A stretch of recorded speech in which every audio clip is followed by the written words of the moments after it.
My father owns a small delivery service that operates out of Farmington, New Mexico. We mostly deliver small packages out to the middle of nowhere that are too much of a hassle for the larger delivery companies to bother with. My dad is the only employee and we have a few pickup trucks and a trailer. One day we get a delivery out to Window Rock, Arizona, on the Navajo reservation about 2 hours from Farmington. My dad gets the call for the job while he is chilling with his Navajo friend, Travis, and his girlfriend. Travis mentions how he's got family in Window Rock that he hasn't seen in ages and suggests they go with him. I was about 6 or 7 at the time and it was the summertime, so Dad decides we'll go down together. He can do his delivery really quick, then while Travis sees his family we can go check out the Window Rock, big rock face with a large hole in it that goes to the other side. Pretty cool. We had to convoy in separate trucks since my dad's was loaded down with freight. We decided to bring along some talkie-talkies so we could communicate with one another. We spend our time in Window Rock, everything is generally uneventful and we start heading home along the old highway with my dad and I in front, and Travis and his girlfriend in their truck behind us. I honestly don't remember most of the Window Rock trip, but this next part I can never forget. We're somewhere on the highway between Window Rock and Gallup, New Mexico.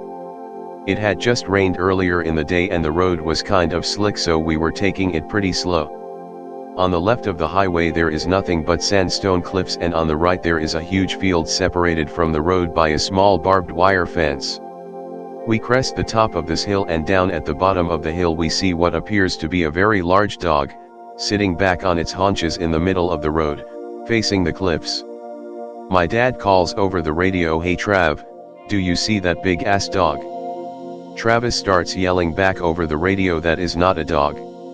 Speed up right now and hit it." He sounds almost hysterical. He just keeps screaming, "Hit it. JJ, you have to hit it. Please. Please. Hit that F***ing thing right now." So my dad starts to speed up, and as we get a bit closer I can begin to see it a little more clearly.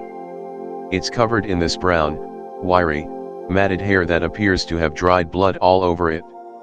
It's still facing the cliffs, but the moment our headlights hit it, it turns and looks at us, and it has a face. I don't know how else to describe it other than a mix between a bear's and a human's face. It looks twisted and distorted and almost in pain.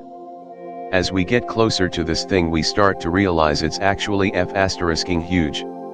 Though it was still sitting on its haunches, it is about shoulder height with the hood of the truck. We get literally inches from hitting it when it lets out this scream that sounds like someone screaming as their lungs were filling with water, and it leaps backwards, towards the field, landing just on our side of the barbed wire fence. Then with another leap it was gone from sight. Travis comes over the radio again, "Holy sh**t. Keep driving. We have to get out of here. We have to go faster," he kept repeating that last part. We have to get out of here and we have to go faster. Pretty soon we are speeding like crazy, and just as we start to come near the outskirts of Gallup we get pulled over. Travis pulls his truck over with us.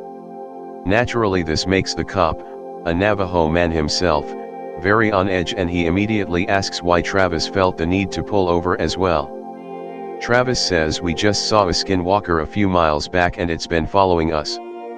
The officer immediately turns white, stammers something about a verbal warning, gets in his car and takes off. We do the same. We didn't see anything else that night, but when we got home Travis refused to let us leave without taking some kind of Navajo totem thing that was supposed to keep it away.